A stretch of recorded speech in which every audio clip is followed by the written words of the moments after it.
इस वीडियो में हम बात करेंगे 2011 की फिल्म बिलवड के बारे में, जो कहानी है मैडेलेन और उसकी बेटी वेरा की। 1960 के दौर में मैडेलेन जूतों की दुकान में काम किया करती थी और हर रोज नए नए जूते दूसरी औरतों को पहनाया करती थी। पर एक दिन उसे कुछ जूते पसंद आ गए और उसने अपनी बॉस से छुपाकर उन जूतों को अपने पास रख लिया। खुशी खुशी उन जूतों को लेकर वो दुकान से दूर आई और मौका मिलते ही उसने वो जूते पहन लिए।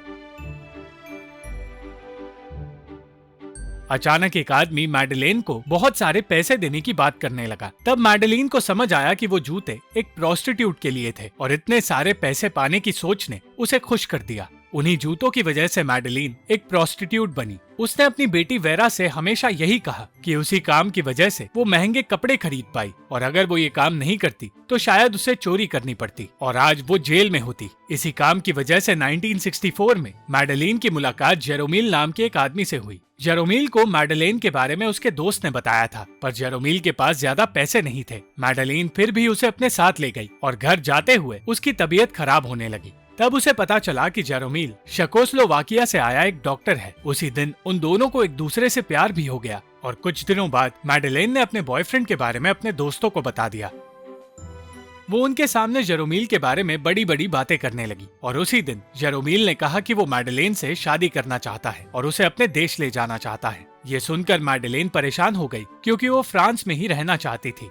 जेरोमिल वापस अपने देश जाना चाहता था, इसलिए उसे और मैडेलेन को एक दूसरे से अलग होना पड़ रहा था। मगर फिर मैडेलेन जेरोमिल के साथ उसके देश जाने के लिए मान गई और कुछ महीनों बाद मैडेलेन ने अपनी और जेरोमिल की बेटी वेरा को जन्म दिया। देखते ही देखते कुछ और साल गुजर गए और मैडेलेन जेरोमिल के भाई और उसकी माँ के साथ उसी देश में रहने लगी। पर एक रात जेरोमिल घर लौट कर नहीं आया और परेशान होकर वो उसे ढूंढने निकल पड़ी। उस रात उसने सड़क पर सिपाहियों को देखा और वो सोचने लगी कि जंग शुरू हो गई है। ठीक उस वक्त उसे उसका दोस्त करेल नजर आया और उसने उसे बताया कि रशियंस ने उस देश पर कब्जा जमाया है, इसलिए उसे जल्द से जल्द फ्रांस लौट जाना चाहिए। करेल ने उसे बताया कि जेरोमिल का अफेयर चल रहा है, पर वो कहा है ये बात वो मैडेलेन को बता नहीं सकता। मैडेलेन करेल को मनाने में कामयाब हुई और उसने मैडेलेन को उसी जगह छोड़ा जहाँ जेरोमिल अपनी गर्लफ्रेंड के साथ था। उस वक्त मैडेलेन ने जेरोमिल को रशियंस के बारे में बताया, पर जेरोमिल ये सोचने लगा कि उसे वहाँ से निकालने के लिए मैडेलेन झूठी कहानी बना रही है। मैडेलेन को हार मानकर वहाँ से जाना पड़ा और उसने अपनी शादी तोड़ दी।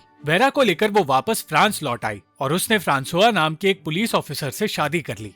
वो अपनी नई जिंदगी में खुश तो थी, पर फिर एक दिन जेरोमिल ने उसे बताया कि वो उसी के शहर में आया है और जेरोमिल की बात सुनकर अपनी शादीशुदा जिंदगी भुलाकर वो उसी आदमी के पास चली गई जिससे वो सच्चा प्यार करती थी। पहले तो वो जेरोमिल को अपने से दूर करने लगी, पर वो खुद भी उसके करीब जाना चाहती थी, इसलिए उसने उसके साथ अपना अफेयर शुरू कर दिया। जेरोमिल ने बताया कि उसके देश के 2 टुकड़े हो चुके हैं और हर रोज कई लोगों की मौत हो रही है। अपनी टूटी हुई शादी के बारे में बात करते हुए वो दोनों एक दूसरे के साथ वक्त बिताने लगे। जेरोमिल कहने लगा कि वो उसके और वेरा के साथ रहना चाहता है और खुशी खुशी मैडेलेन उसे वेरा से मिलाने ले गई। मैडेलेन ने वेरा को बताया कि वो जेरोमिल के साथ घर से भाग रहे हैं और ठीक उस वक्त फ्रांसुआ वहां आ गया। मैडेलेन ने जेरोमिल को कमरे में छुपा दिया और फ्रांसुआ का ध्यान हटाने की कोशिश में लग गई। जेरोमिल वेरा से कहने लगा कि उसे अब अपने पिता की जरूरत है, इसलिए उनके परिवार को साथ रहना चाहिए। पर जब वेरा ने उससे पूछा कि क्या वो पूरी जिंदगी उनके पास रह सकता है, तो डर के मारे वो उस घर से निकल गया।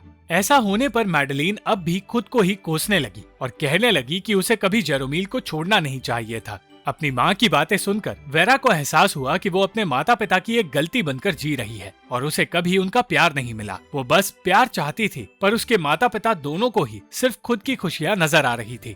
उस रात अकेले वक्त बिताने के बाद उसने अपनी माँ को माफ कर दिया और उसी रात के बाद वो मैडेलेन के साथ बिना नाराजगी जीने लगी। कुछ साल गुजरे और वेरा अब लंदन में रहने लगी। वो एक ऐसी इंसान बन गई थी जिसके अंदर जेरोमिल और मैडेलेन दोनों के ही लक्षण और आदतें नजर आने लगी।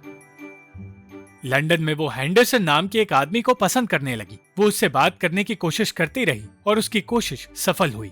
एक रात हेंडरसन उसे अपने साथ अपने घर ले गया और उसे अपने बारे में सब कुछ बताने लगा। हेंडरसन उसे जानने की कोशिश कर रहा था, पर वेरा सिर्फ उसके करीब आना चाहती थी, इसलिए बात आगे नहीं बढ़ी और वेरा को घर से निकलना पड़ा। शराब के नशे में वो सड़क पर भटकती रही और उसकी मदद करते हुए हेंडरसन ने उसे सही सलामत उसके घर तक पहुंचाया। घर लौटने पर उन दोनों को वहाँ क्लेमो मिला, जो वेरा का सबसे अच्छा दोस्त और रूममेट है। हेंडरसन समझ गया कि वेरा और क्लेमो एक दूसरे को पसंद करते हैं और यही सच था। अगले दिन हेंडरसन वेरा से मिलने आया और तब क्लेमो की बुक लॉन्च छोड़कर वेरा उसके साथ चली गई। उस दिन उन दोनों का अफेयर शुरू हुआ और कुछ देर बाद क्लेमो को उनके अफेयर के बारे में पता चल गया। ये सच जानकर क्लेमो बुरी तरह परेशान हो गया और जैसे ही वेरा उसके सामने आई तो उसने अपना गुस्सा वेरा और हेंडरसन दोनों पर निकाला। कुछ दिनों बाद वेरा फ्रांस लौट आई और उसे अपने सामने मैडलीन और जेरोमील नजर आए। जेरोमील 19 सालों बाद वेरा से मिल रहा था और मैडलीन अब भी फ्रांसुआ के साथ रह रही थी। फिर भी उसने अपना अफेयर जेरोमील के साथ आज तक जारी रखा।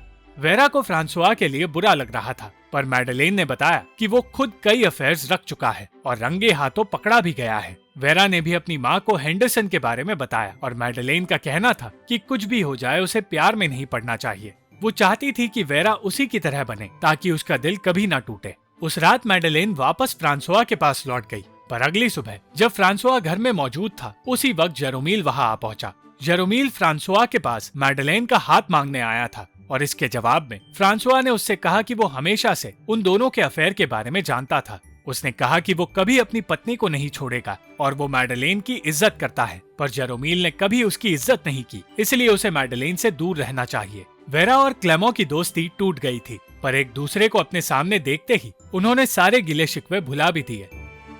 क्लेमो मैडलीन के अफेयर के बारे में सब कुछ जानता था, इसलिए वो अपने सामने ऐसे लोगों को देखकर परेशान होने लगा जो एक दूसरे को प्यार में धोखा देते हैं।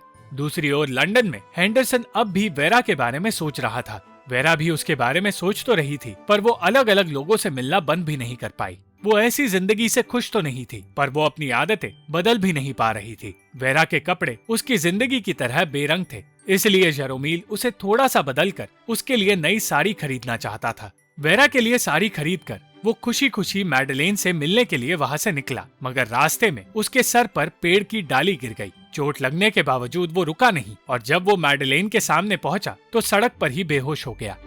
उसे हॉस्पिटल ले जाया गया और तब वेरा को बताया गया कि जेरोमील की हालत बुरी है। वेरा को बेहतर महसूस कराने के लिए क्लेमो उसके पास आया। वो वेरा से प्यार करता था और उसके साथ रहना चाहता था, पर वेरा अब भी हेंडरसन के बारे में सोच रही थी, इसलिए क्लेमो निराश हो गया। कुछ देर बाद सबको ये खबर मिली कि जेरोमील की मौत हो गई है और उसकी मौत के 1 साल बाद वेरा अपने प्यार को पाने लंदन चली गई। वो और हेंडरसन एक दूसरे को देखकर खुश तो थे, पर फिर वेरा को पता चला कि हेंडरसन ओमार नाम के एक लड़के को भी पसंद करता है और ये सब कुछ जानकर वेरा अपनी किस्मत पर हंसने लगी।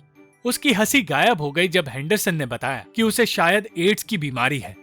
वेरा फिर भी उसके साथ रहना चाहती थी क्योंकि वो सोच रही थी कि हेंडरसन भी उससे प्यार करता है, पर ऐसा कुछ नहीं था। कुछ साल गुजरे और मैडलीन को अपनी बेटी की फिक्र होने लगी क्योंकि वो घर छोड़कर कनाडा चली गई थी। ट्विन टावर्स के हादसे के बाद हेंडरसन ने ओमार को छोड़ दिया और उसने वेरा को अपने पास मिलने के लिए बुलाया। अपने आसपास परेशान लोगों को देखकर वेरा पहले से ज्यादा अकेला महसूस करने लगी। वो हेंडरसन के आने का इंतजार करती रही, पर कई दिनों तक हेंडरसन उसे लेने नहीं आया।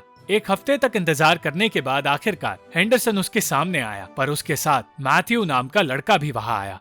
मैथ्यू उसका नया बॉयफ्रेंड था और हेंडरसन ने वेरा को सिर्फ मिलने के लिए बुलाया था। बातें करते हुए वेरा ने कह दिया कि वो हमेशा से हेंडरसन से प्यार करती आई है और उससे शादी करना चाहती है, पर हेंडरसन इसके लिए तैयार नहीं था। वेरा की बातें उसे अजीब लग रही थी, इसलिए रोती हुई वेरा को छोड़कर वो वहाँ से चला गया। वेरा का दिल टूट गया, पर सच ये था कि हेंडरसन खुद भी उससे प्यार करता है, मगर उसके साथ रह नहीं सकता। उस रात वेरा हेंडरसन के कमरे में उसके पास गई और कमरे से निकलने से पहले उसने हेंडरसन की सारी नींद की गोलियां ले ली। वो कुछ देर तक उस होटल के बार में नाचती रही, पर फिर ओवरडोज होने पर उसी बार में वो गिर गई और हेंडरसन उसे ढूंढ भी नहीं पाया। घंटों तक वेरा की किसी ने मदद नहीं की और उसी बार में वेरा की मौत हो गई। इस बात को 6 साल गुजर गए और क्लेमो जिंदगी में आगे बढ़ गया। वो अपनी मंगेतर के साथ खुश था, पर वो मैडलीन और फ्रांसुआ से मिलने से डर रहा था। वो अब भी वेरा को भूल नहीं पाया था, इसलिए वो अपने दुख को छुपाने की कोशिश कर रहा था।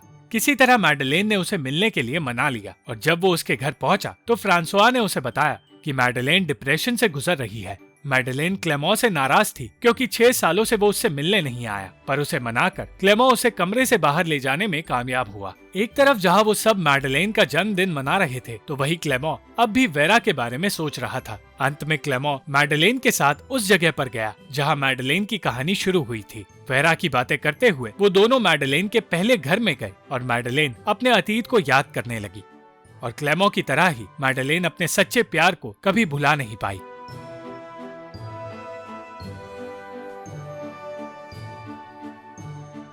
Thank you for watching this video. अगर आपको ये वीडियो पसंद आई तो इस वीडियो को लाइक, शेयर और इस वीडियो पर कमेंट जरूर करें और इस चैनल को सब्सक्राइब करना मत भूलना।